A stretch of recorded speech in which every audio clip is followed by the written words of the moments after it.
வணக்கம் மக்களே. Compound interest கூட்டு வட்டி என்ற தலைப்புல உள்ள பார்ட் 4 வீடியோ பார்க்க போறோம். இன்னைக்கு ரொம்ப முக்கியமான கணக்குகள்லாம் பார்க்க போறோம். வீடியோவை கடைசி வரை ஸ்கிப் பண்ணாம பாருங்க, அப்பதான் தெளிவா புரியும். ஷார்ட்கட்ல தான் பார்க்க போறோம், இருந்தாலும் ஃபார்முலா வழியா ஒரு சில இன்ஃபர்மேஷன் தெரிஞ்சுக்க வேண்டியிருக்கு. அது எல்லாத்தையும் பார்த்துக்கிட்டு அதுக்கு அடுத்து கணக்குள்ள வரலாம். சரிங்களா? சரி, ஒரு முறை வட்டி கணக்கிட்டால் மொத்த தொகை அமௌண்ட்டுக்கான ஃபார்முலா என்ன அப்படின்னு சொல்லிட்டு கேட்டீங்கன்னா A = P × 1 + R/100 n. சரிங்களா? சரி, இந்த டேர்ம்ஸ்லாம் என்ன அப்படின்னு சொல்லிட்டு கேட்டீங்கன்னா A அப்படின்னா மொத்த தொகை. சரிங்களா? சரி இருக்கட்டும், அதாவது இங்கிலீஷ்ல அமௌண்ட்னு சொல்லுவோம். P அப்படின்னா பிரின்சிபல், அசல். சரிங்களா? R அப்படின்னா ரேட் ஆஃப் இன்ட்ரெஸ்ட், வட்டி வீதம். சரிங்களா? சரி இருக்கட்டும். N அப்படிங்கிறது இந்த ஃபார்முலா பொறுத்தளவுல N அப்படிங்கிற அந்த காலம் எதை குறிக்குது அப்படின்னு சொல்லிட்டு கேட்டீங்கன்னா வருடத்தை குறிக்கும். சரிங்களா? இயரை தான் மென்ஷன் பண்ணுது இந்த இயர். சரிங்களா? சாரிங்க, இந்த N. அப்போ கொஸ்டின்ல நம்மளுக்கு வருடம் கொடுத்துட்டா எந்த விதமான பிரச்சனையுமே இருக்காது. ஒருவேளை மாதங்கள் கொடுத்துட்டா நம்ம அதை வருடமாக மாத்தினதுக்கு அப்புறம் தான் என்ன பண்ணணும், சால்வ் பண்ண ஆரம்பிக்கணும். சரிங்களா? சரி, மாதத்தை எப்படிங்க வருடமாக மாத்துவது அப்படின்னு சொல்லிட்டு கேட்டீங்கன்னா கொடுக்கப்பட்ட மாதத்தை 12ஆல வகுத்துட்டீங்க அப்படின்னா அது நம்மளுக்கு வருட கணக்காக மாறிடும். சரிங்களா? சரி, இது மொத்த தொகைக்கான ஃபார்முலா தான். கூட்டு வட்டி எப்படி கண்டுபிடிக்கணும் அப்படின்னு சொல்லிட்டு கேட்டீங்கன்னா மொத்த தொகையில இருந்து அசலை கழிச்சிட்டோம் அப்படின்னா நம்மளுக்கு என்ன கிடைச்சிரும், கூட்டு வட்டி, காம்பவுண்ட் இன்ட்ரெஸ்ட் கிடைச்சிரும். சரிங்களா? சரி, ஹாஃப் இயர்லி அதாவது அரையாண்டிற்கு ஒரு முறை வட்டி கணக்கிட்டால் மொத்த தொகை அமௌண்ட்டுக்கான ஃபார்முலா என்னன்னு கேட்டீங்கன்னா A = P × 1 + R/200 2n. சரிங்களா? அதாவது இதுல என்ன மேட்டர் அப்படின்னு சொல்லிட்டு கேட்டீங்கன்னா அரை ஆண்டுனா முதல்ல என்னன்னு கேட்டீங்கன்னா 6 மாதத்தை அரை ஆண்டு அப்படின்னு சொல்லுவாங்க. சரிங்களா? சரி, அப்போ ஒரு வருஷத்துல எத்தனை அரையாண்டுகள்ங்க இருக்கு? 2 அரையாண்டுகள் இருக்கு. சரிங்களா? அதாவது 6 மாதம் + 6 மாதம்னா எவ்வளவு, 12 மாதம் ஒரு வருடம். சரிங்களா? அப்போ 2 அரையாண்டுகள் சேர்ந்தது ஒரு வருடம். அப்போ இது ஆண்டிற்கு ஒரு முறை வட்டி கணக்கிட்டால் அந்த மொத்த தொகைக்கான ஃபார்முலாலயா இந்த ஃபார்முலால ரேட் ஆஃப் இன்ட்ரெஸ்ட 2ஆல வகுத்துக்கோங்க. ஏன், ஒரு வருஷத்துல 2 அரையாண்டுகள். சரிங்களா? அதனால ரேட் ஆஃப் இன்ட்ரெஸ்ட் 2ஆல வகுத்துக்கோங்க, இயரை 2ஆல பெருக்கிக்கோங்க. சரிங்களா? அப்ப என்னங்க ஆகும், இந்த ரேட் ஆஃப் இன்ட்ரெஸ்ட்டுக்கு அதாவது இந்த 2 இருக்கு இல்லையா, இந்த 2 இந்த 100 கூட போய் பெருக்கிக்கும். அப்ப 200 ஆயிரும். R = சரிங்க R/200 அப்படின்னு சொல்லிட்டு ஆயிரும். சரிங்களா? சரி, அப்போ n × 2 எவ்வளவு, 2n. சரிங்களா? அப்போ ரேட் ஆஃப் இன்ட்ரெஸ்ட் 2ஆல வகுத்து இயரை 2ஆல பெருக்கிட்டோம் அப்படின்னா நம்மளுக்கு அரையாண்டிற்கு ஒரு முறை வட்டி கணக்கிடுறதுக்கான அந்த அமௌண்ட்டுக்கான ஃபார்முலா நம்மளுக்கு கிடைச்சிரும். சரிங்களா? அப்போ கீழே எழுதிக்கிட்டுமா, ரேட் ஆஃப் இன்ட்ரெஸ்ட் என்ன பண்ணும், 2ஆல வகுக்கணும், இயரை 2ஆல பெருக்கணும். சரிங்களா? நம்மளுக்கு ஷார்ட்கட்டுக்கு இது தேவைப்படும், அதனால இந்த ஒரு இன்ஃபர்மேஷன் மட்டும் நல்லா ஞாபகம் வச்சுக்கோங்க. சரிங்களா? சரி, இப்ப கணக்குள்ள போயிருவோமா? என்ன கேட்டிருக்காங்க நல்லா பாருங்க. Find the compound interest for 2.5 years on 4,000 at 10% per annum if the interest is compounded yearly. சரிங்களா? 4000, இது 4000. சரிங்களா? 4000ற்கு 10% ஆண்டு வட்டியில் ஆண்டுக்கு ஒரு முறை வட்டி கணக்கிடப்படும் முறையில் 2.5 ஆண்டுகளுக்கு கிடைக்கும் கூட்டு வட்டியினை காண்க அப்படின்னு சொல்லிட்டு கேட்டிருக்காங்க. ரொம்ப முக்கியமான கேள்வி. 2022 குரூப் 3 தேர்வுல கேட்கப்பட்ட கேள்வி மற்றும் 8th நியூ புக்ல உள்ள கேள்வி. சரிங்களா? சரி, முதல்ல அவங்க என்னதெல்லாம் கொடுத்திருக்காங்க அப்படி எழுதிக்கலாங்க. 4000ற்கு 10% ஆண்டு வட்டி அப்படின்னு சொல்லிட்டாங்க. சரிங்களா? அதாவது அந்த 4000ற்கு வட்டி போடுறாங்கன்னா ஒரு தொகைக்கு வட்டி போட்டா அந்த தொகை என்னவாக இருக்கும், அசலாகத்தான் இருக்கும். சரிங்களா? அப்ப இங்க அசல் என்னவாக இருக்குது, 4000 இருக்குது. சரி, அந்த 4000ற்கு வட்டி எவ்வளவு போடுறாங்க, ரேட் ஆஃப் இன்ட்ரெஸ்ட் 10% போடுறாங்க. சரிங்களா? மற்றும் என்ன பண்றாங்கன்னா ஆண்டுக்கு ஒரு முறை தான் என்ன பண்றாங்க, வட்டியை கணக்கிடுறாங்க. சரிங்களா? எவ்வளவு, ஆண்டிற்கு ஒரு முறை தான் வட்டி கணக்கிடுறாங்க அப்படின்னு சொல்லிட்டு கொஸ்டின்ல கொடுத்திருக்காங்க. என்ன சொல்லிட்டாங்க அப்படின்னா 2.5 ஆண்டுகளுக்கு நமக்கு கிடைக்கக்கூடிய அந்த கூட்டு வட்டியை கண்டுபிடிங்க அப்படின்னு சொல்லிட்டாங்க. சரிங்களா? அப்ப n என்ன கொடுத்திருக்காங்க, 2.5 ஆண்டுகள்னு கொடுத்துட்டாங்க. கடைசி என்ன கண்டுபிடிக்க சொல்லியிருக்காங்க, கூட்டு வட்டியினை காண்க, காம்பவுண்ட் இன்ட்ரெஸ்ட கண்டுபிடிங்கன்னு கேட்டாங்க. இதுதான் கேள்வி. சரிங்களா? கேள்வி புரிஞ்சிருச்சா? சரி இருக்கட்டும். இப்போ நம்ம என்ன பண்ண போறோம் அப்படின்னு கேட்டீங்கன்னா நல்லா பாருங்க, ஆண்டுக்கு ஒரு முறை தான் நம்மளுக்கு என்னது, வட்டி கணக்கிடுறாங்க. சரிங்களா? அப்போ ஒரு ஆண்டுக்கு 10%. சரிங்களா? வட்டி 4000ற்கு ஒரு ஆண்டுக்கு தான் வட்டி எவ்வளவு, 10%. சரிங்களா? அப்போ இந்த இயரை பாருங்க. சரிங்களா? அப்போ இந்த இயர் 2.5 ஆண்டுகள் இருக்கு. அப்போ ஒரு ஆண்டு பிளஸ் ஒரு ஆண்டு பிளஸ் அரை ஆண்டு, இந்த 2.5 இப்படி எழுதிக்கலாமா? அப்போ ஆண்டுக்கு ஒரு முறை வட்டி கணக்கிடுறாங்க அப்படிங்கிறதுனால முதல் ஆண்டுக்கு 10% போடுவாங்க, 2வது ஆண்டுக்கு 10% போடுவாங்க. இந்த அரை ஆண்டு இருக்குதுங்க, ஆண்டுக்கு ஒரு முறை தானே 10% போடுறாங்க. அப்ப அரை ஆண்டுக்கு 10% இருந்து நம்மளுக்கு வட்டி வீதம் என்னாகும், குறையும். சரிங்களா? ஒரு ஆண்டுக்கு தான் 10%, அரை ஆண்டுக்கு வட்டி வீதம் குறையும். சரிங்களா? ஒரு ஆண்டுக்கு அப்படிங்கிறது வட்டி வீதத்தை அவங்களே கொடுத்துட்டாங்க. இந்த அரை ஆண்டுக்கு நம்ம தான் கண்டுபிடிச்சிட்டு இந்த ஹாஃப் இயருக்கு வட்டி வீதம் ஒரு ஆண்டிற்கு 10%, அரை ஆண்டிற்கு என்ன அப்படிங்கறத நம்ம தான் கண்டுபிடிக்கணும் சரிங்களா. இந்த மெத்தடை பொறுத்தளவு நம்ம தான் கண்டுபிடிக்கணும். அதுக்கப்புறம் தான் சால்வ் பண்ண ஆரம்பிக்கணும் சரிங்களா. அப்போ எப்படி கண்டுபிடிக்கலாம் அப்படின்னு சொல்லிட்டு கேட்டீங்கன்னா நேர்வீதம் கான்செப்ட் படி கண்டுபிடிக்கலாம் சரிங்களாங்க. எப்படி இயர் இங்கிட்ட எழுதிக்கிறேன், ரேட் ஆஃப் இன்ட்ரெஸ்ட் இங்கிட்ட எழுதிக்கிறேன் சரிங்களா. ஒரு வருடத்திற்கு 10% வட்டி கணக்கிட்டாங்க அப்படின்னா அரை ஆண்டுகளுக்கு வட்டி வீதம் யாது சரிங்களா. இது ஆரை தான் என்ன எடுத்திருக்கேன், எக்ஸ்ன்னு எடுத்திருக்கேன் சரிங்களா. அப்போ இங்க பாருங்க, ஒரு ஆண்டுக்கு 10%, ஒரு ஆண்டுக்கே 10% அப்படின்னா அரை ஆண்டு, அந்த ஆண்டுல பாதிக்கு வட்டியும் என்னவாக மாறும், குறையும். 10% இருந்து குறையும் சரிங்களா. அப்போ ஆண்டும் ஒரு ஆண்டுல இருந்து அரை ஆண்டாக குறைஞ்சிருக்கு. வட்டியும் 10% இருந்து என்ன பண்ணும், அரை ஆண்டுக்கு குறையதான் செய்யும் சரிங்களா. அப்போ இது நேர்வீதம். நேர்வீதம் என்ன பண்ணும், கிராஸ் மல்டிபிளிகேஷன் பண்ணும் சரிங்களா. அப்போ இது ஆர் ஈக்குவல் டு எக்ஸ், எக்ஸ்னே வச்சுக்கிட்டுமா, x into 1 equal to 1/2 into 10 சரிங்களா. ஓ 2 2, ஐ 2 10. அப்ப எக்ஸ் ஈக்குவல் டு 5% அப்படின்னு சொல்லிட்டு கிடைச்சிருச்சு சரிங்களா. இது இந்த அரை ஆண்டிற்கு எவ்வளவு, 5% சரிங்களா. அப்போ ஓராண்டுக்கு 10% அப்படின்னு சொல்லிட்டு கொடுத்துருக்காங்க. இப்போ ஃபர்ஸ்ட் ஸ்டெப் இது முடிஞ்சிருச்சா. ரெண்டாவது ஸ்டெப் என்ன பண்ண போறோம் அப்படின்னு சொல்லிட்டு கேட்டீங்கன்னா ஓர் ஆண்டுக்கு 10% அப்படின்னு சொல்லிட்டு கொடுத்துருக்காங்களாங்க. ரேட் ஆஃப் இன்ட்ரெஸ்ட் 10% கொடுத்துருக்காங்க. அதை நம்ம எப்படிங்க எழுதிக்கலாம், 10/100 எழுதிக்கலாமா. 10%, 10/100 எழுதியாச்சு. கீழே ஒரு சைவர் மேல ஒரு சைவர் கேன்சல் பண்ணிக்கலாம். அப்போ 1/10 அப்படின்னு சொல்லிட்டு கிடைச்சிருக்கு சரிங்களா. கொஞ்சம் கலர் சேஞ்ச் பண்ணிக்கிட்டுமா. அப்போ இதுல ஒரே ஒரு சின்ன வேலை இருக்கு சரிங்களா. அப்போ என்னன்னு கேட்டீங்கன்னா கீழே இருக்கக்கூடிய 10 அப்படியே போட்டுக்கோங்க. இந்த மேல இருக்கக்கூடிய மதிப்புல மட்டும் ஒரே சின்ன சேஞ்சஸ். என்னன்னு கேட்டீங்கன்னா இந்த டிவைடுக்கு கீழே உள்ள 10 டிவைடுக்கு மேல உள்ள இந்த வேல்யூ கூட கூட்டணும் சரிங்களா. இப்போ 10 + 1 எவ்வளோங்க, 11 சரிங்களா. இது எப்போ, ஆண்டிற்கு ஒரு முறை வட்டி கணக்கிடையில 10% ஆண்டிற்கு ஒரு முறை வட்டி கணக்கிடையில நம்ம சால்வ் பண்ணி கொண்டு வந்திருக்கோம். 11/10 அப்படின்னு சொல்லிட்டு கொண்டு வந்திருக்கோம் சரிங்களா. சரி, இப்போ இங்க அரை ஆண்டிற்கு 5%, அந்த ஹாஃப் இயருக்கு மட்டும் நம்ம 5% அப்படின்னு சொல்லி கண்டுபிடிச்சோம் இல்லையா. இந்த 5% எழுதிக்கலாம், 5/100 எழுதிக்கலாமா. அப்போ ஓர் 5 5, ஈர் 5 10, சைவர் அடி போட்டுக்கலாம். அப்போ 1/20 அப்படின்னு சொல்லிட்டு கிடைச்சிருக்கு. இங்க பார்த்த மாதிரியே தான் இதையும் போட போறோம். கீழே இருக்கக்கூடிய 20 அப்படி போட்டுக்கலாம். மேல உள்ள மதிப்பு எப்படி போடணும், 20 + 1 21 போட்டுக்கணும் சரிங்களா. இது எப்போ, அரை ஆண்டுக்கு 5% போடுவாங்கல்ல அப்போ சரிங்களா. அந்த ஹாஃப் இயருக்கு 5% போடல சரிங்களா. அப்போ இப்போ நம்ம அமௌண்ட் கண்டுபிடிச்சிடணும் சரிங்களா.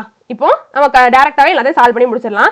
இப்போ அமௌண்ட் கண்டுபிடிப்போம். அமௌண்ட் கண்டுபிடிக்கணும்னா என்ன பண்ணணும்னு கேட்டீங்கன்னா இது எல்லாத்தையும் பண்ணி முடிச்சதுக்கு அப்புறமா தான் நம்ம அமௌண்ட் கண்டுபிடிக்க முடியும் சரிங்களா. சரி, முடிஞ்சிருச்சு. அமௌண்ட் கண்டுபிடிக்கிறதுக்கு கொஸ்டின்ல கொடுக்கப்பட்ட அசலை முதல்ல எழுதிக்கோங்க சரிங்களா. அசல் எவ்வளவு, இங்க 4000 ரூபாய் சரிங்களா. சரி இருக்கட்டும், 4000 இன்ட்டு இங்க பாருங்க இந்த 11/10, அதாவது 10%, 11/10 கொண்டு வந்திருக்கோம் இல்லையா, அதை போடணும் சரிங்களா. எத்தனை முறை போடணும் அப்படின்னு சொல்லிட்டு கேட்டீங்கன்னா 2 முறை போடணும் சரிங்களா. ஏன், முதல் ஆண்டுக்கும் 10%, ரெண்டாவது ஆண்டுக்கும் 10% போடுவாங்க. அதனால 2 தடவை இருக்கு சரிங்களா. ஒன்னு எத்தனை தடவை இருக்கு, 2 தடவை இருக்கு. முதல் ஆண்டுக்கும் 10%, ரெண்டாவது ஆண்டுக்கும் 10% அப்படிங்கிறதுனால 11/10 அப்படின்னு சொல்லிட்டு இந்த 10%ல இருந்து கொண்டு வந்திருக்கோம் இல்லையா, அந்த மதிப்பு 2 தடவை போடணும் சரிங்களா. சரி போட்டுக்கோமா, 11/10 சரி இருக்கட்டும். இன்ட்டு இந்த அரை ஆண்டுக்கு 5% நம்ம கால்குலேட் பண்ணி கடைசி அதை நம்ம எப்படி சால்வ் பண்ணி வச்சிருக்கோம், 21/20 அப்படின்னு சொல்லிட்டு கொண்டு வந்திருக்கோமா. அதை ஒரு டைம் போடணும் சரிங்களா. எத்தனை ஆஃப், அதாவது அந்த அரை ஆண்டு எத்தனை முறை இருக்கு, ஒரே ஒரு முறை தான் இருக்கு சரிங்களா. சரி, ஆண்டிற்கு ஒரு முறை தான் என்ன பண்றாங்க, ஆனா வட்டி கணக்கிடுறாங்க சரிங்களா. சரி, இப்போ சால்வ் பண்ணிட்டா நம்மளுக்கு அமௌண்ட் மொத்த தொகை கிடைச்சிடும் சரிங்களா. கீழே 3 சைவர் மேல 3 சைவர் கேன்சல் பண்ணிக்கலாம். 2 கேன்சல் பண்ணுங்க, சாரி. அப்போ ஓர் 2 2, இரி 2 4 சரிங்களா. அப்போ 2 × 11 22, 22 × 11 242, 242 × 21 5082 சரிங்களா. மொத்த தொகை தான் நம்மளுக்கு கிடைச்சிருக்கு. இப்போ நம்ம காம்பவுண்ட் இன்ட்ரெஸ்ட் கூட்டு வட்டி கண்டுபிடிக்கணும். என்ன பண்ணணும், மொத்த தொகையில இருந்து அசலை கழிச்சிட்டோம் அப்படின்னா நம்மளுக்கு கூட்டு வட்டி கிடைச்சிடும். மொத்த தொகை நம்ம என்னன்னு கண்டுபிடிச்சிருக்கோம், 5082 மைனஸ் அசல் இங்க எவ்வளவுங்க, 4000 ரூபாய். அப்போ 5082ல இருந்து 4000 கழிச்சோம் அப்படின்னா 1082. இதுதான் ஆன்சர். ஆப்ஷன்ல இருக்கான்னு பாப்போமா. ஆப்ஷன் சி தான் சார் சரிங்களா. புரிஞ்சிருக்கும் நம்புறேன். புரியலன்னா இன்னொருக்கு ப்ளே பண்ணி பாருங்க, கண்டிப்பா புரியுங்க சரிங்களா. சரி, இப்ப அடுத்த கணக்கு போயிடுவோமா. என்ன கேட்டிருக்காங்க, find the compound interest on 8,000 at 15% per annum for 2 years 4 months compounded annually. அதாவது 8,000ற்கு ஆண்டிற்கு 15% வட்டி வீதத்தில் 2 ஆண்டு மற்றும் 4 மாதத்திற்கான கூட்டு வட்டியினை கணக்கிடுக அப்படின்னு சொல்லிட்டு கேட்டிருக்காங்க. இதுவும் ரொம்ப ரொம்ப முக்கியமான கேள்வி. 2018 டிஎன்பிஎஸ்சி எக்ஸாம்ல கேட்கப்பட்ட கேள்வி. சரிங்களா, என்ன கொடுத்திருக்காங்களோ முதல்ல அப்படியே எழுதிக்கலாம். ரூபாய் 8,000க்கு 15% வட்டி போடுறாங்க. அப்ப 8,000 என்னது அசல். சரிங்களா, அப்ப இங்க அசல் 8,000 ரூபாய். சரி இருக்கட்டும். அந்த அசலிற்கான ஆண்டு வட்டி எவ்வளவா, 15%. சரி இருந்துட்டு போட்டோம். என்ற விகிதத்தில் 2 ஆண்டு மற்றும் 4 மாதத்திற்கு கூட்டு வட்டியினை கணக்கிடுக அப்படின்னு சொல்லி கேட்டுறாங்க. என்ன பண்றாங்க, ஆண்டிற்கு தான் 15% வட்டி போடுறாங்க. சரிங்களா, ஆண்டிற்கு ஒரு முறை தான் என்ன பண்றாங்க, 15% வட்டி போடுறாங்க. சரி, அப்போ ஆண்டிற்கு ஒரு முறை கால்குலேட் பண்றாங்க. சரி இருக்கட்டும். எத்தனை ஆண்டுகளுக்கு நம்மளுக்கு கூட்டு வட்டி கண்டுபிடிச்சு சொல்லியிருக்காங்க, n = 2 வருடம் 4 மாதத்திற்கு என்ன பண்ணி சொல்லியிருக்காங்க, கூட்டு வட்டியை காண்க அப்படின்னு சொல்லிட்டு கேட்டிருக்காங்க. சரிங்களா, கொஸ்டின் புரிஞ்சிருச்சா? சரி இருக்கட்டும். நான் என்ன சொல்லியிருக்கேன், இந்த 2 ஆண்டுகள் இருக்கிறது பிரச்சனையே கிடையாது. மாதங்கள் இருந்துச்சுன்னா நம்ம அதை வருட கணக்காக மாத்தணும்னு சொல்லி கொடுத்துருக்கேன் இல்லையா? அப்ப இந்த 4 மாதத்தை மட்டும் நம்ம வருடமாக மாத்தணும். என்ன பண்ணணும், 12ஆல வகுத்துக்கணும். சரிங்களா, 4 12ஆல வகுத்துக்கணும் அப்படின்னா நம்மளுக்கு வருட கணக்காக மாறிடும். ஒரு நாளா 4, 3 நாளா 12. சரிங்களா, அப்போ 2 1/3 வருடம் அப்படின்னு சொல்லிட்டு நம்மளுக்கு கிடைச்சிருக்கு. சரிங்களா, இங்க முதல் 2 வருடத்துக்கும் 15% வட்டி தான் இருக்கும். ஏன்னா ஒரு வருடத்துக்கு தான் வட்டி கணக்கிடுறாங்க. அப்ப இந்த 2 வருஷத்துக்கும் 15% தான் இருக்கும். முதல் வருஷத்துக்கு 15% தான் இருக்கும், 2வது வருஷத்துக்கு 15% தான் இருக்கும். ஆனா இந்த 1/3க்கு நம்ம தான் கண்டுபிடிக்கணும். சரிங்களா, அப்போ கண்டுபிடிச்சிருவோமா? இங்க இயர் எழுதிக்கிறேன், இங்க ரேட் ஆஃப் இன்ட்ரெஸ்ட் எழுதிக்கிறேன். ஒரு வருஷத்துக்கு 15% அப்படின்னா 1/3 வருடத்திற்கு எத்தனை சதவீதம் அப்படிங்கறத நம்ம தான் கண்டுபிடிக்க போறோம். சரிங்களா, கிராஸ் மல்டிப்ளிகேஷன் பண்ணிட்டோம் அப்படின்னா x = 1/3 × 15 கிடைச்சிரும். அப்போ 3 3 15. சரிங்களா, அப்ப x = இங்க எவ்வளவு கிடைச்சிருக்கு, 5% தான் கிடைச்சிருக்கு. சரிங்களா, அதாவது இந்த 1/3 வருடத்திற்கு 5% வட்டி. சரிங்களா, 5% வட்டி அப்படின்னு சொல்லிட்டு நம்ம தான் கண்டுபிடிச்சு வச்சிருக்கோம். சரி, இப்போ டைரக்டா சால்வ் பண்ணிட வேண்டியதான். r = 15% ஆண்டு வட்டி. அப்போ 15% எப்படி போட்டுக்கலாம், 15/100 அப்படின்னு சொல்லிட்டு போட்டுக்கலாம். அப்போ 3 × 5 15, 2 10 0. சரிங்களா, இது எப்படி எழுதிக்கலாம், 3/20 இருக்குது. டிவைடு கீழோட மதிப்பை 20 அப்படி போட்டுக்கலாம். மேல என்ன பண்ணணும், 20 + 3 23 போடணும். சரிங்களா, சரி இருக்கட்டும். இப்போ இந்த எக்ஸுக்கு கண்டுபிடிச்சிடலாம் 5%. அதாவது இந்த 1/3 ஆண்டுக்கு நம்ம வந்து கண்டுபிடிச்சிருக்கோம் இல்லையா, ரேட் ஆஃப் இன்ட்ரெஸ்ட் வச்சு நம்ம ரேட் ஆஃப் இன்ட்ரெஸ்ட் கண்டுபிடிச்சிருக்கோம் இல்லையா 5%ன்னு சொல்லிட்டு. இப்போ இதுக்கு இதே மாதிரி கண்டுபிடிப்போம். சரிங்களா, அப்போ x = 5% இருக்குது. 5/100 எழுதிக்கலாமா? 4 5 5, 2 10 0 அப்படி போட்டுக்கலாம். அப்போ கீழே இருக்கக்கூடிய டிவைடு கீழே இருக்கக்கூடிய 20 அப்படி போட்டுக்கோங்க. டிவைடுக்கு மேல எப்படி போடணும், 20 + 1 21 அப்படின்னு சொல்லிட்டு போட்டுக்கணும். சரிங்களா, அப்போ இப்போ அமௌண்ட் கண்டுபிடிச்சிட வேண்டியதான். அமௌண்ட் என்ன பண்ணணும், முதல்ல அசலை போட்டுக்கணும். அசலுங்க நம்மளுக்கு எவ்வளவுங்க, 8,000 ரூபாய். சரிங்களா, 8,000 ரூபாய் இன்ட்டு ஓர் ஆண்டிற்கான வட்டி, சாரிங்க ஓர் ஆண்டிற்கு 15% வட்டி கணக்கிடுறாங்க. அப்போ 15% நம்ம சால்வ் பண்ணி என்னவா கொண்டு வந்திருக்கோம், 23/20 கொண்டு வந்திருக்கோம். அப்போ முதல் 2 ஆண்டுகளுக்கும் 23/20 போட்டுக்கலாம். சரிங்களா, இப்போ இந்த 2 ஆண்டுகளுக்கு என்ன போட்டுக்கலாம், 23/20 போட்டுக்கலாம். சரி, 23/20 இன்ட்டு 23/20 2 டைம்ஸ் போடணும். சரிங்களா, சரி இருக்கட்டும். 1/3 வருடத்துக்கு தான் 21/20 அப்படின்னு சொல்லிட்டு கண்டுபிடிச்சிருக்கோம். அப்போ 21/20 ஒரு டைம் போடணும். சரிங்களா, 21/20. சரி, இப்போ கீழே 3 0, மேல 3 0 கேன்சல் பண்ணிக்கலாம்.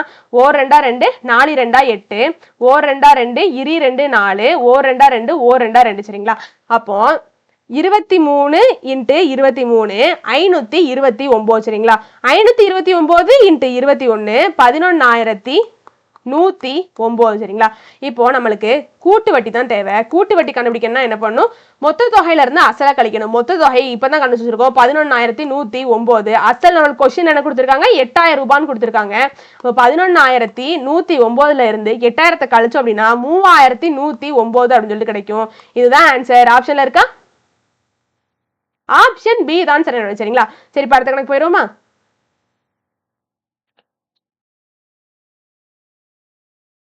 வேணும்னே அந்த क्वेश्चन கொண்டு வந்திருக்கேன். என்ன கொடுத்திருக்காங்கன்னு பாப்போமா? The compound interest on ₹24,000 at 10% per annum for 1.5 years where interest being compounded half yearly is, அதாவது 6 மாதத்திற்கு ஒரு முறை வட்டி கணக்கிடப்பட்டால் 24,000ற்கு 1.5 ஆண்டு காலத்திற்கு 10% வட்டி வீதத்தில் கிடைக்கும் கூட்டு வட்டி என்ன அப்படின்னு சொல்லிட்டு கேட்டிருக்காங்க. இதுவும் ரொம்ப முக்கியமான கேள்வி. 2017 டிஎன்பிஎஸ்சி எக்ஸாம்ல கேட்கப்பட்ட கேள்வி சரிங்களா. முதல்ல கொஸ்டின் எழுதலாம் கொடுத்துருக்காங்களோ அப்படியே எழுதிக்கலாம். 6 மாதத்திற்கு ஒரு முறை வட்டி கணக்கிடுறாங்க சரிங்களா. அப்போ அரை ஆண்டிற்கு ஒரு முறை தான் என்ன பண்றாங்க, வட்டி கணக்கிடுறாங்க சரிங்களா. ஃபர்ஸ்ட் இன்ஃபர்மேஷன் முடிஞ்சு போச்சு. அப்ப 24,000க்கு 1.5 ஆண்டு காலத்திற்கு 10% வட்டி வீதத்தில் அப்படின்னு சொல்லிட்டாங்க. அப்போ இந்த 24,000க்கு என்ன பண்றாங்க, 10% வட்டி போடுறாங்க. அப்ப 24,000 என்பது அசல் சரிங்களா. அப்போ வட்டி எவ்வளவு போடுறாங்க, 10% போடுறாங்க. இங்க அரை ஆண்டிற்கு ஒரு முறை தான் என்ன பண்றாங்க, வட்டி கணக்கிடுறாங்க சரிங்களா. Note this point. சரி இருக்கட்டும். அப்ப n என்ன கொடுத்திருக்காங்க, 1.5 வருடம் அப்படின்னு சொல்லிட்டு கொடுத்துட்டாங்க சரிங்களா. இப்போ நம்ம சால்வ் பண்ணிட வேண்டியதான். மேல என்னங்க பார்த்தோம், ரேட் ஆஃப், அதாவது அரை ஆண்டிற்கு ஒரு முறை வட்டி கணக்கிட்டாங்க அப்படின்னா ரேட் ஆஃப் இன்ட்ரெஸ்ட் 2ஆல வகுக்கணும், இயர் 2ஆல பெருக்கணும் அப்படின்னு சொல்லி நம்ம மேல பார்த்தோம் இல்லையா. அதுதான் பண்ண போறோம். இங்க பாருங்க, 2 × 1 எவ்வளோங்க, 2. 2 + 1 எவ்வளோங்க, 3. அப்போ 3/2 அப்படின்னு சொல்லிட்டு கிடைச்சிருக்கும் n சரிங்களா. அப்போ ரேட் ஆஃப் இன்ட்ரெஸ்ட் 10% என்ன பண்ணும், 2ஆல வகுக்கணும், இயரை என்ன பண்ணும், 2ஆல பெருக்கணும் சரிங்களா. அப்போ நம்மளுக்கு O 2 2 I 2 10 சரிங்களா. O 2 2 O 2 2 R = 5%, n = 3 அப்படின்னு சொல்லிட்டு கிடைச்சிருச்சு சரிங்களா. அப்போ மேல உள்ள சம்முக்குலாம் நம்ம தனித்தனியா கண்டுபிடிச்சோமே, இது என்ன டைரக்டா இப்படி கொண்டு வந்துட்டேன் அப்படின்னு சொல்லிட்டு கேட்டீங்கன்னா, மேல பார்த்த சம் வேற, இப்போ பார்த்துக்கிட்டு இருக்க சம் வேற சரிங்களா. மேல ஆண்டிற்கு ஒரு முறை வட்டி கணக்கிட்டாங்க, அதனாலதான் இயருக்கு தனியா கொஸ்டின்ல கொடுக்கறதை எழுதிக்கிட்டோம். அரை ஆண்டுக்கும் 1/3 ஆண்டுக்கும் தனித்தனியா நம்ம கண்டுபிடிச்சோம் சரிங்களா. ஆனா இங்க பாருங்க, அரை ஆண்டிற்கு ஒரு முறை தான் வட்டி கணக்கிடுறாங்க சரிங்களா. அப்போ அரை ஆண்டிற்கு ஒரு முறை வட்டி கணக்கிட்டாங்க அப்படின்னா இந்த 1/2 வருஷத்தை எடுத்துக்கோங்க. 1.5 வருஷத்துல எத்தனை அரையாண்டுகளுங்க இருக்குது, 1/2 + 1/2 + 1/2. எதுக்கு இப்படி போட்டிருக்கேன், இந்த ஒரு வருஷத்துல 2 அரையாண்டுகள் இருக்கும், பிளஸ் இந்த ஒரு அரையாண்டை போட்டிருக்கேன். இப்போ 3 அரையாண்டுகள் இருக்குது சரிங்களா. அப்போ இந்த எல்லா அரையாண்டுக்குமே எவ்வளவுதான், வட்டி சேம் தான். என்ன பண்ணுவாங்க, 10% தான் போடுவாங்க. இந்த ஆண்டுக்கும் 10% தான் போடுவாங்க, இதுக்கும் 10% தான் வட்டி போடுவாங்க சரிங்களா. அதனாலதான் இதை நம்ம டைரக்டா இப்படி சால்வ் பண்ணி கொண்டு வந்திருக்கோம் சரிங்களா. குழப்பிக்காதீங்க, மேல பார்த்தது வேற, கீழே இப்ப பாக்குறது வேற. எதுக்காண்டி டைரக்டா சால்வ் பண்ணிருக்கேன் அப்படிங்கிறது உங்களுக்கே புரிஞ்சிருக்கும் சரிங்களா. அப்போ 1.5 வருடத்துல எத்தனை அரையாண்டுகள் இருக்குது, 3 அரையாண்டுகள் இருக்குது அப்படின்னு சொல்லிட்டு நம்ம கொண்டு வந்திருக்கோம் இங்க சரிங்களா. நல்லா புரிஞ்சுக்கோங்க. 5% இருக்காது அப்படி எழுதிக்கலாம், 5/100 அப்படின்னு சொல்லிட்டு எழுதிக்கலாம். ஓர் 5 5, ஈர் 5 10, சைவர் போட்டுக்கலாம். அப்போ கீழே இருக்கக்கூடிய 20 அப்படி போட்டுக்கோங்க. மேல உள்ள மதிப்பு எப்படி போடணும், 20 + 1 21 போடணும் சரிங்களா. அமௌண்ட் கண்டுபிடிச்சிட்டு கூட்டு வட்டியை கண்டுபிடிச்சிட வேண்டியதான் சரிங்களா. சரி, அமௌண்ட் கண்டுபிடிக்கிறதுக்கு முதல்ல என்ன பண்ணணும், அசலை எழுதிக்கணும். அசல் எவ்வளோ, 24,000 கொஸ்டின்ல கொடுத்துருக்காங்க. சரி எழுதியாச்சு. இப்போ இந்த 21/20 எழுதணும் சரிங்களா. எத்தனை தடவை எழுதணும், 3 தடவை எழுதணும். n எத்தனை டைம்ஸ் இருக்கோ அத்தனை டைம்ஸ் 21/20 போடணும் சரிங்களா. இப்போ 3 தடவை இருக்கு, 21/20 3 தடவை நானும் போட்டுக்கிறேன் சரிங்களா. அப்போ கீழே 3 0 மேல 3 0 கேன்சல் பண்ணிக்கலாம். O 2 2 O 2 2 இரு 2 4 O 2 2 R 2 12 O 2 2 மூவி 2 6 சரிங்களா. அப்போ கடைசியா நம்மளுக்கு 3 × 21 63, 63 × 21 1323, 1323 × 21 27,783 அப்படின்னு சொல்லிட்டு கிடைச்சிருக்கு சரிங்களா. இப்போ நம்ம கூட்டு வட்டி கண்டுபிடிக்க என்ன பண்ணணும், அசலை சரிங்க மொத்த தொகையில இருந்த அசலை கழிக்கணும் சரிங்களா. மொத்த தொகை நம்மளுக்கு எவ்வளவு, 27,783. இப்பதான் கண்டுபிடிச்சோம். அசல் என்ன கொஸ்டின்ல கொடுத்துருக்காங்க, 24,000 கொடுத்துருக்காங்க. அப்போ 27,783 இருந்து 24,000 கழிச்சிட்டோம் அப்படின்னா நம்மளுக்கு 3,783 அப்படின்னு சொல்லிட்டு கூட்டு வட்டி கிடைச்சிரும். ஆப்ஷன்ல இருக்கா, ஆப்ஷன் ஏ தான் சரியான சரிங்களா. இந்த சம்ம பார்ட் 2ல நம்ம பார்த்திருப்போம்.